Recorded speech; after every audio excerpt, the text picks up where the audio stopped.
अगर आपने भी एनटीपीसी का एग्ज़ाम भरा है, आपका एग्ज़ाम एनटीपीसी का है, अगर आपको ये डाउट है कि करंट अफेयर कहाँ से पढ़ें, जीके जीएस कैसे रिवाइज़ करें, मैथ में स्कोर नहीं बढ़ रहा है, ओवरऑल मॉक में स्कोर नहीं बढ़ रहा है, रीजनिंग कैसे, मैथ का रिवीजन कहाँ से कर सकते हैं, अगर ये सब डाउट आपके हैं कि आप स्कोर कैसे बढ़ा सकते हो लास्ट टाइम पे, जितना भी स्कोर आपका आ रहा है इस वीडियो के बाद अगर मैं जो बता रहा हूँ आपने फॉलो कर लिया 100%। अगर आपका बहुत मतलब काफ़ी स्कोर है तो 10-15 नंबर बढ़ जाएगा, लेकिन अगर बहुत कम है तो आपका 30-35 नंबर भी बढ़ सकता है। यानी कि जिसके अगर 30 ही 40 नंबर आ रहे हैं तो उसके 40-40 नंबर भी बढ़ सकते हैं। बस वो तरीका मैं जो बताने वाला हूँ, अब ये तरीका मैंने खुद से इन्वेंट किया है। हो सकता है ये तरीका कहीं ना मिले, लेकिन मैं हमेशा यही तरीका बताता हूँ और अपने वीडियोस में मैं हमेशा रिकमेंड करता हूँ, क्योंकि ये तरीका मैंने अपनाया था और आप लोगों को मैं बता देता हूँ कि इसका प्रूफ आपके सामने है। मैंने लगभग 30 एग्जाम्स क्वालिफाई कर रखे हैं। आप आपकी स्क्रीन पे यहाँ पे देख सकते हैं, चाहे वो एसएससी जीडी हो, एसएससी सीजीएल हो, या फिर सीएचएसएल और सीपीओ वगैरह जो भी एग्ज़ाम्स हैं, यूपी पुलिस, यूपी जितने भी एग्ज़ाम हैं, आरपीएफ कांस्टेबल, रेलवे के एग्ज़ाम के बारे में बात करें, आरपीएफ कांस्टेबल, आरपीएफ एसआई, इन सब में अच्छा स्कोर किया है। मैंने क्या तरीका अपनाया था वो इस वीडियो में शेयर करने वाला हूँ, और मैं हमेशा उस चीज़ पे फोकस करता हूँ जिससे आपको हमेशा बेनिफिट हो। ये नहीं कि मैं वीडियो बना के चला जाऊँ, आपको बेनिफिट ना हो, आपके एग्ज़ाम में हेल्प ना मिले। मैं पूरी कोशिश करता हूँ कि आपको एकदम एडवाइस बिल्कुल सही दूँ, जेन्युइन दूँ, इसीलिए मैंने अपने चैनल का नाम जेन्युइन रखा था।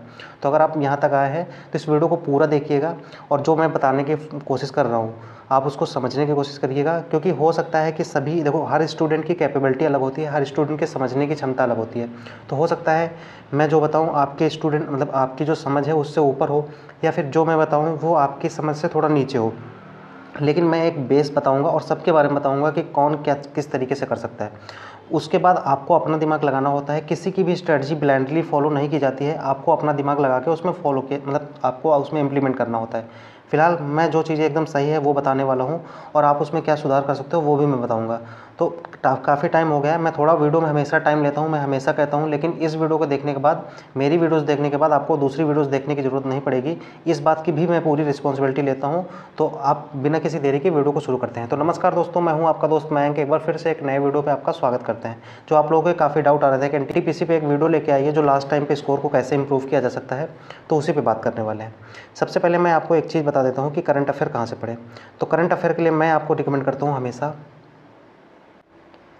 अगर करंट अफेयर के लिए एकदम जेन्युइन सोर्स माने, जहाँ से मैं भी फॉलो करता था, मुझे भी बहुत ज़्यादा बेनिफिट मिलता था, तो एक चैनल है यूट्यूब पे। मैं बिल्कुल भी पेड प्रमोशन नहीं कर रहा हूँ, मुझे जो चीज़ सही लगती है मैं बताता हूँ। मुझे कोई इससे फ़र्क नहीं पड़ता है कि कोई पेड प्रमोशन है या फिर ऐसा है, ये चीज़ सही है, मैं इसको देखो सब्सक्राइब भी कर रखा है मैंने। तो करंट अफेयर्स बाय रवि आपको चैनल मिल जाएगा। यहाँ पे आपको सबसे बेस्ट एक वीडियो कल ही अपलोड हुई है, यहाँ पे आप देख सकते हैं। ये इसमें 2025 का पिछले 6 महीने का जो करंट है, अक्टूबर 2024 से लेकर मार्च 2025 तक का ये वीडियो है, इसमें पूरा कंप्लीट है 6 महीने का। लेकिन मैं आपको रिकमेंड करना चाहूँगा कि कौन सी आपको देखनी है। आप पीछे भी इसमें चैनल पे भी जाएंगे तो आपको एक प्लेलिस्ट मिलेगी यहाँ पे लास्ट 11 मंथ्स का मतलब करंट अफेयर का। तो यहाँ पे 2024 के नाम से इंपॉर्टेंट करंट अफेयर 2024 के 11 मंथ्स का करंट अफेयर है, आप यहाँ पे देखेंगे। तो इस वीडियो में आपको पूरा 2024 का जनवरी से लेकर नवंबर तक का पूरा वन शॉट मिल जाएगा, और इसी से ही आपके एग्जाम में भी देखने को मिलेंगे क्वेश्चन। आपको बेनिफिट होगा, पूरा ईमानदारी से फॉलो करना। अगर चाहते हैं कि आप लोगों की इसकी पीडीएफ वगैरह दे दीजिए तो आप टेलीग्राम पे जुड़ जाना, व्हाट्सअप चैनल पे जुड़ जाना। हाँ, एक चीज़ और मैं बता देता हूँ कि अगर आप व्हाट्सअप चैनल पे जुड़े नहीं हैं मेरे वाले में, तो आप जुड़ जाना। वहाँ पे ऑलरेडी 500 से ज़्यादा लोग हो चुके हैं। अभी मैंने जल्दी ही बनाया था, और मैं ज़्यादा सोशल मीडिया पे थोड़ा एक्टिव कम रहता था, इसलिए ज़्यादा सब्सक्राइबर नहीं है वहाँ पे। कुछ ही दिनों से मैंने वहाँ पे कंटेंट डालना शुरू किया है। तो जीएस के जो भी इंपॉर्टेंट फैक्ट है, यानी जो भी क्वेश्चन जो हर बार पूछे जाते हैं, जो भी चीज़ें हर बार पूछी जाती हैं यानी रिपीट होती हैं, मैं उनको डेली शेयर करता हूँ। और अगर उतना ही आप पढ़ लेंगे तो जीएस में काफ़ी अच्छा स्कोर करने वाले हैं, इस बात की मैं गारंटी देता हूँ। जो लोग व्हाट्सअप चैनल पे जुड़े हैं, कमेंट बॉक्स में ज़रूर बताना कि जो चीज़ मैं डालता हूँ उससे बेनिफिट होता है कि नहीं होता है। आप लोग कमेंट बॉक्स में ज़रूर बताना, जो भी लोग मेरे उससे जुड़े हैं चैनल से, ठीक, जिससे बाकी लोगों को हेल्प मिल सके। ठीक है, अब हम बात करते हैं कि करंट अफेयर का तो हो गया। करंट अफेयर इस चैनल के अलावा जो भी चीज़ें होंगी मैं आपको व्हाट्सअप चैनल पे, टेलीग्राम पे बताता रहूँगा। तो आप सोशल मीडिया प्लेटफॉर्म पे जरूर जुड़ जाना, जैसे कि व्हाट्सअप वगैरह है चैनल पे, वहाँ पे जुड़ जाना। लिंक डिस्क्रिप्शन बॉक्स में सारे मिल जाएंगे। अगर कभी कभी लिंक काम नहीं करता है तो किसी दूसरी वीडियो से कर लेना, सब में है, या फिर चैनल के अबाउट सेक्शन में जाओगे वहाँ पर भी मिल जाएगा। तो सारे लिंक आपको वहाँ पर मिल जाएंगे। अगर आपकी पर्सनल क्वेरी है इंस्टाग्राम पे पूछ सकते हो। फिलहाल आगे की बात करते हैं। करंट अफेयर के बाद और चीज़ें कैसे करना है, मैथ है, रीजनिंग है, इनको कैसे करना है। तो अब हम बात करते हैं रीजनिंग पे। देखो, कोई भी चीज़ की रीजनिंग की स्ट्रेटजी कभी भी बदलती नहीं है। रीजनिंग वही आती है लगभग हर एग्जाम्स में, जो भी वनडे एग्जाम्स होते हैं उनमें लगभग रीजनिंग के पैटर्न वही रहते हैं, एक दो चैप्टर बदले रहते हैं बस। तो अगर रीजनिंग की बात करें, मैंने यहाँ पे रीजनिंग में एक ही स्ट्रेटजी अपनाई थी और सभी में लगभग फुल स्कोर किया है। अब लेकिन रीजनिंग में आप लास्ट टाइम पे क्या कर सकते हैं, जो भी अभी तक आपने पढ़ा उस पर मैं बात नहीं करता हूँ कि आपने पढ़ा क्या नहीं पढ़ा। आपने किसी न किसी टीचर से पढ़ा होगा, नहीं पढ़ा तो किसी प्लेलिस्ट से पढ़ा होगा, कहीं से भी पढ़ा होगा, या फिर आपने मॉक टेस्ट से प्रैक्टिस की होगी, जैसे कि मैंने अपनी स्ट्रेटजी में भी बताया था। अगर आपने नहीं देखा है तो मैंने चैनल पे अपने जीएस की स्ट्रेटजी, रीजनिंग की स्ट्रेटजी, मैथ की बताई, जो मैंने फॉलो की थी, जिसकी वजह से मैंने बहुत सारे एग्जाम्स क्वालिफाई कर रखे। आप भी कर सकते हो। चीज़ें मैं इसलिए नहीं बताता हूँ कि मैं कोई शो ऑफ कर रहा हूँ, मैं अपने आप को बिल्कुल भी कुछ नहीं मानता हूँ कि 30 एग्जाम्स क्वालिफाई कर रखे हैं। मैं बिल्कुल ये नहीं दिखाता हूँ, बस ये दिखा रहा हूँ कि आप सही गाइडेंस में अगर सही चीज़ें करेंगे तो आप भी एग्ज़ाम क्वालिफाई कर सकते हैं। क्या तरीका होता है मैं वो बताने की कोशिश करता हूँ, जिससे बाकी लोगों को भी हेल्प हो पाए। तो ये सारी वीडियोस आपको चैनल पे मिल जाएंगी। अब हम बात करते हैं रीजनिंग की, कि रीजनिंग में आपका स्कोर कैसे इंप्रूव हो सकता है लास्ट टाइम पे। तो जो मेरा पर्सनल फेवरेट तरीका है रिवर्स इंजीनियरिंग मेथड, जो मैं वो चीज़ नहीं बताता हूँ कभी भी जो कि अच्छी होती है, मैं वो चीज़ बताता हूँ जो मैं खुद यूज़ कर चुका होता हूँ और बहुत सारे लोगों को बता के अगर उसका मैं रिज़ल्ट देख चुका होता हूँ। तो मैंने एसएससी, जीडी, आरपीएफ सब में बताया था और ये काफ़ी ज़्यादा हेल्पफुल होता है। तो आपको करना क्या है, रिवर्स इंजीनियरिंग मेथड होता क्या है, आपको सबसे पहले क्या करना है, डेली के कम से कम 2 मॉक लगाने हैं, सेक्शनल मॉक, कम से कम 2 से ज़्यादा ही लगाने हैं। मैं कम से कम इसलिए बता रहा हूँ ताकि आपके पास अभी टाइम है, जब लास्ट टाइम और रहेगा तो आप इस मॉक को बढ़ा सकते हैं, 3-4 कर सकते हैं। तो कम से कम आपको 2 से 3 मॉक लगाने हैं। 2 से 3 मॉक जब लगाएंगे उसके बाद आपको इसका एनालिसिस करना है। जो भी क्वेश्चन गलत होता है, सबसे पहले अनअटेम्प्ट क्वेश्चन पे जाना है। अनअटेम्प्ट क्वेश्चन क्यों गलत हुआ, यानी कि आपके पास क्या टाइम कम पड़ गया। अगर टाइम कम पड़ गया तो फिर आपको प्रैक्टिस करनी है मॉक की डेली, वो धीरे धीरे इंप्रूव हो जाएगा। अगर उसका कॉन्सेप्ट नहीं आता है तो कॉपी में नोट कर लीजिएगा कि कॉन्सेप्ट नहीं आता है या फिर इसका पैटर्न मुझे नहीं पता है, तो आप उसको सर्च करके यूट्यूब पे किसी भी एक टीचर से पढ़ लीजिए। रीजनिंग में किसी भी कोई भी ज़रूरत नहीं होती है, जैसे आप लोग पूछते हो ना कि कौन से टीचर से पढ़ लें, जिस भी टीचर को आपको समझ में आ रहा है, जिस भी टीचर से, उससे पढ़ लीजिए। रीजनिंग का सिलेबस इतना छोटा है, अगर कोई बेसिक बच्चा है फिर भी वो 10 से 12 दिन में पूरी रीजनिंग खत्म कर सकता है। तो आपको इस चीज़ से परेशान होने की ज़रूरत ही नहीं। रीजनिंग में बहुत जल्द, अगर आपने 15 दिन इसको फॉलो कर लिया, मैं 100% गारंटी के साथ बता रहा हूँ, अगर आपने डेली मॉक लगाए और इसको फॉलो किया तो 15 दिन के अंदर आपका फुल स्कोर आने लगेगा 100%। आप करके देखना, मैं किए हूँ इसलिए मैं बता रहा हूँ, मैं ऐसे ही इतना कॉन्फिडेंस के साथ नहीं बताता हूँ कि मैंने खुद इंप्लीमेंट किया है। तो आपको करना क्या है, मॉक लगाने हैं। जो चीज़ नहीं आती सबसे पहले अनअटेम्प्ट क्वेश्चन पे जाना है। अनअटेम्प्ट जो हुए हैं उसमें टाइम की वजह से अगर हुआ है तो वो धीरे धीरे इंप्रूव हो जाएगा अपने आप ही, तुम मॉक लगाते रहो डेली। लेकिन अगर उसका कॉन्सेप्ट नहीं आता है तो कॉन्सेप्ट कॉपी में नोट करिए कि ये कॉन्सेप्ट नहीं आता मुझे, उसके बाद उसको सर्च करिए, यूट्यूब पे चेक कर लीजिए। उस कॉन्सेप्ट को तैयार करना है, उस दिन तैयार कर लीजिए। अगले दिन दूसरा कॉन्सेप्ट नहीं आता उसको तैयार कर लीजिए। 10 दिन बाद देखेंगे कि आपके कोई भी कॉन्सेप्ट जो है नहीं आते, ऐसे वाले क्वेश्चन बचेंगे ही नहीं। कुछ क्वेश्चन होंगे जिनमें टाइम कम पड़ रहा है, 10-12 दिन के अंदर वो भी सब खत्म हो जाएगा। पूरे क्वेश्चन टाइम पे होने लगेंगे, कम टाइम पे होने लगेंगे, आपको बहुत ज़्यादा बेनिफिट मिलेगा। तो ये चीज़ करके देखना। और अगर बुक की बात करें तो मैं ये सजेस्ट करता हूँ कि कोई भी बुक लगाने की ज़रूरत नहीं है अभी। अगर आपको कोई चैप्टर वाइज प्रैक्टिस करनी है तो आप टेक्स्ट बुक पे लगा सकते हो या फिर सेक्शनल मॉक लगाइए, अब उससे सब कुछ हो जाएगा, ज़्यादा परेशान होने की जरूरत नहीं है। मैं देखो बहुत सारी जो मैं चीज़ें बताता हूँ ना, बहुत सारे लोगों को लगेगा कि बहुत कम बताते हो या फिर बहुत ज़्यादा कुछ वास्ट नहीं बताते हो। मैं दिखावटी चीज़ों पे भरोसा नहीं करता हूँ, मैं उन चीज़ों पे बिलीव करता हूँ जो मैंने खुद से इंप्लीमेंट की है। तो बहुत ज़्यादा करने की ज़रूरत नहीं होती है रीजनिंग पे, तो इतना ही करोगे 100% स्कोर बढ़ेगा। बस मॉक लगाइए, जो चैप्टर नहीं आता उसको सर्च करिए, ये होता है reverse engineering method. Normal method में हम लोग पहले पढ़ते हैं फिर मॉक लगाते हैं, लेकिन मैं पहले मॉक लगाने की बात करता हूँ, उसके बाद पढ़ने की बात करता हूँ। वो तरीका भी मैंने बता दिया है। और आप लोग अगर रीजनिंग की स्ट्रैटेजी वाला वीडियो देखेंगे तो आपको और ज़्यादा समझ में आ जाएगा। तो मैंने एक चैनल पे प्लेलिस्ट बना रखी है आर स्ट्रैटेजी, सभी को वो प्लेलिस्ट जरूर चेक करनी चाहिए। मैंने उसमें बहुत ही डिटेल में बता रखा है, इतने से ही आपका रीजनिंग में बहुत अच्छा स्कोर आने लगेगा।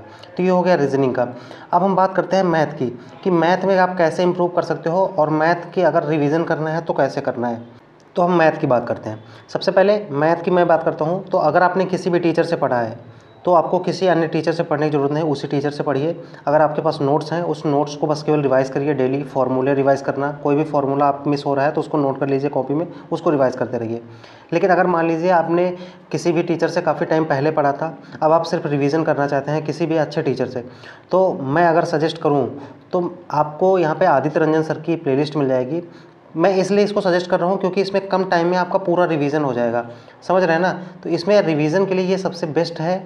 आप ये अब यहाँ पे आप लोग देखेंगे कि यूपी पुलिस 21 दिन 21 मैराथन।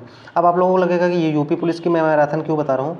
तो बात यहाँ पे सिर्फ यूपी पुलिस एग्जाम की नहीं है, मैथ सब में लगभग वैसे ही रहता है। तो आप जब इसको देखेंगे ना तो आपको मैथ का एक बेसिक नॉलेज हो जाएगा, बेसिक क्या अच्छा नॉलेज हो जाएगा, और कम टाइम में बहुत अच्छा रिवीजन हो जाएगा। तो यहाँ पे 2 घंटे 2.5 घंटे 2 घंटे 2.5 घंटे ऐसे वीडियो मिलेंगी। तो 21 दिन यानी कि लगभग 42 घंटे में पूरी मैथ का रिवीजन हो जाएगा बहुत अच्छे से। अगर आप किसी टीचर से करना चाहते हैं, अगर आप खुद से करना चाहते हैं, मैं हमेशा वही सजेस्ट करूँगा, रिवर्स इंजीनियरिंग मेथड लास्ट में आपको लगाना चाहिए, जिससे आपका स्कोर काफ़ी ज़्यादा इंप्रूव होगा।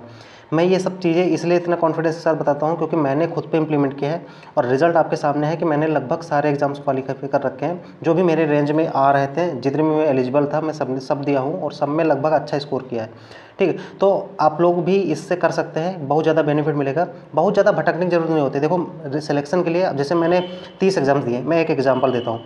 तो उसमें क्या है कि हर मतलब सभी एग्जाम्स का क्या अलग अलग सिलेबस पढ़ा नहीं पढ़ा, कुछ एग्जाम बिना पढ़े कोई भी मॉक नहीं लगाया, ऐसे ही दिया ऐसे ही निकल गया।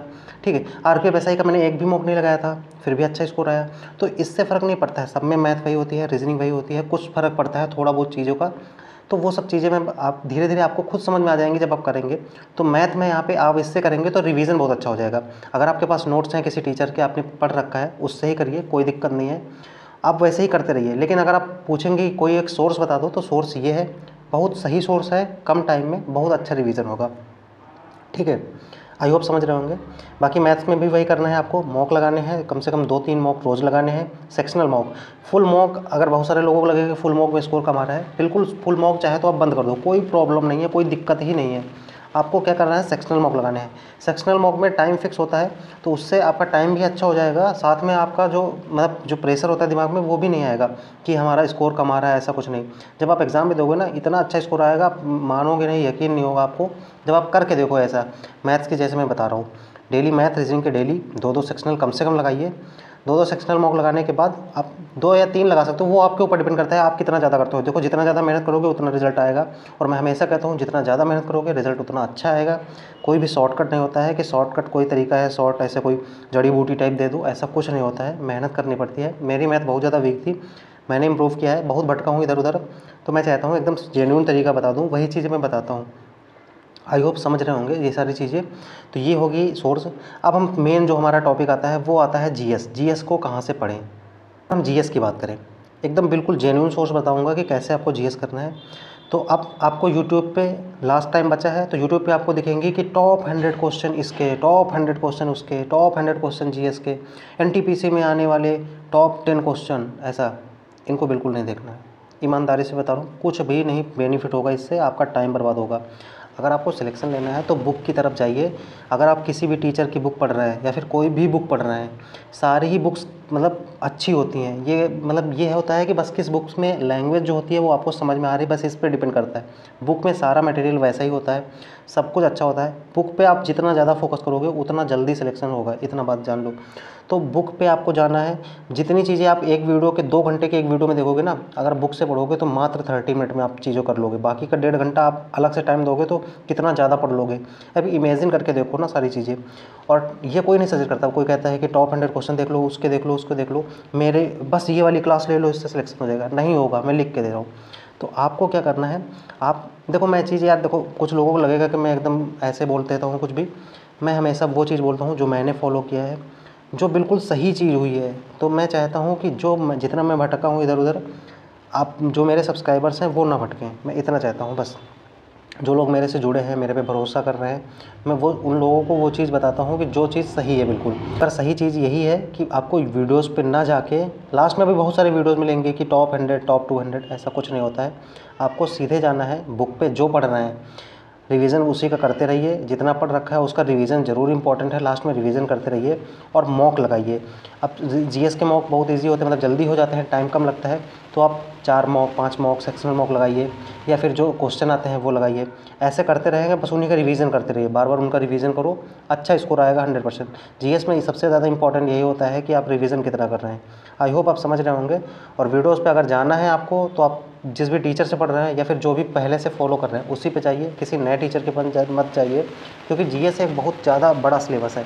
तो जीएस में सबसे इंपॉर्टेंट होता है कि क्या पढ़ना है क्या नहीं पढ़ना है।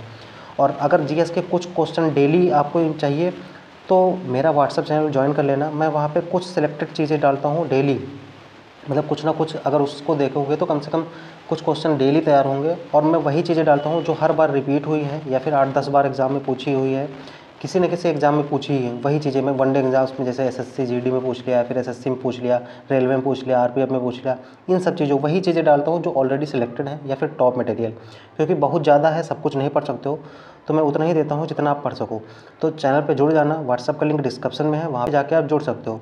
ठीक है, तो मैंने मैथ का बता दिया, रीजनिंग का बता दिया, जीएस का बता दिया कि लास्ट टाइम पे इतना ही करोगे स्कोर बढ़ेगा। ठीक है, और इसके अलावा अगर कोई डाउट रहता है, क्योंकि आपका डाउट आया था कि लास्ट टाइम पे स्कोर कैसे इंप्रूव कर सकते हैं, आप ईमानदारी से भरोसा करके देखो।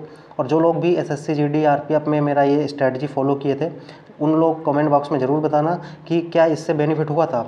अगर हुआ था तो कमेंट बॉक्स में ज़रूर बताना, कुछ अच्छे कमेंट्स रहेंगे तो जो बाकी लोग देखने वाले हैं उनको भी हेल्प मिलेगी। तो ये था आज का वीडियो जो कि आप लोगों की डिमांड पे था। तो आज का वीडियो कैसा लगा कमेंट बॉक्स में ज़रूर बताना। आगे किस चीज़ पे वीडियो चाहिए कमेंट बॉक्स में बता देना, मैं उस पर वीडियो लेके आ जाऊँगा। तो मिलते हैं किसी नेक्स्ट वीडियो पे, तब तक के लिए अपनी प्रिपरेशन करते रहिए, खुश रहिए, मुस्कुराते रहिए। मैं हूँ आपका दोस्त मयंक। जय हिंद।